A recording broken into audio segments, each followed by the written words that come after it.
Ada saatnya kita semua berhenti membaca dari buku, bukan karena sudah menguasai ilmu, tapi karena hidup kita sendiri telah menjadi kitab laku.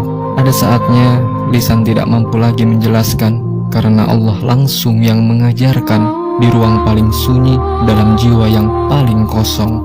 Itulah saat ketika Allah mengajar, bukan lewat huruf, bukan lewat suara, dan bukan lewat akal semata, tapi lewat rasa, lewat peristiwa, lewat kehilangan, lewat pengkhianatan, dan lewat sepi yang membuat kita tidak punya siapa-siapa selain Dia.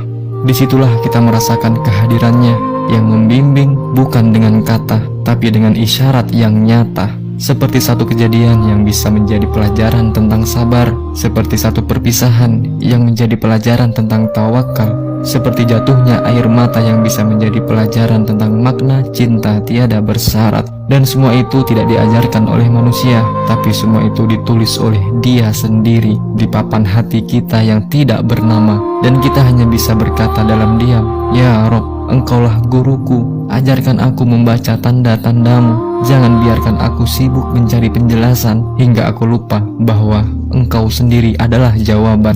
Ketika Allah yang mengajar, sungguh tidak ada yang rumit, tidak ada yang kacau, dan tidak ada yang sia-sia. Semuanya menjadi bagian dari jalan pulang. Dan siapa yang pernah diajar langsung olehnya, maka ia akan merasa cukup, tidak butuh gelar, tidak haus pengakuan, dan tidak perlu sorotan. Sebab hatinya telah disinari cahayanya yang tidak bisa dan tidak butuh penjelasan, tapi hanya bisa dirasakan. Ada kata-kata yang sekedar lewat, dan ada kata-kata yang menembus langit hati kita, bukan karena siapa yang mengucapkan, tapi karena siapa yang menggerakkan kata itu untuk sampai di telinga kita.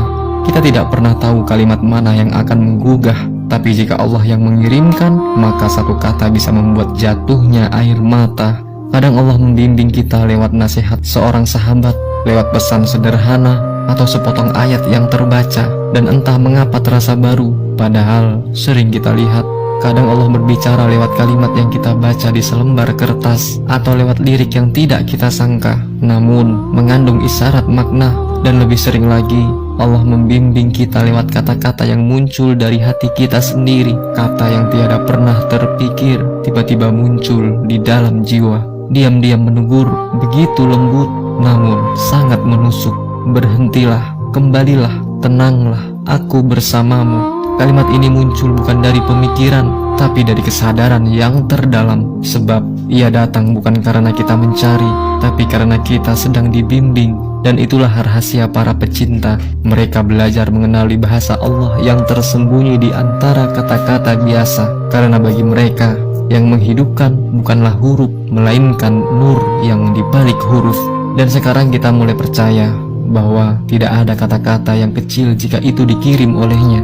Tidak ada bisikan yang sia-sia jika itu berasal dari kehendaknya. Dan tidak ada nasihat yang hampa jika itu datang dari cahayanya. Maka kita pun akan mulai menjaga lisan. Sebab boleh jadi suara kita bisa menjadi perantara bimbingan bagi orang lain. Dan kita akan mulai mendengar lebih khusyuk, karena boleh jadi Allah sedang menyampaikan sesuatu lewat suara orang yang tidak pernah terduga.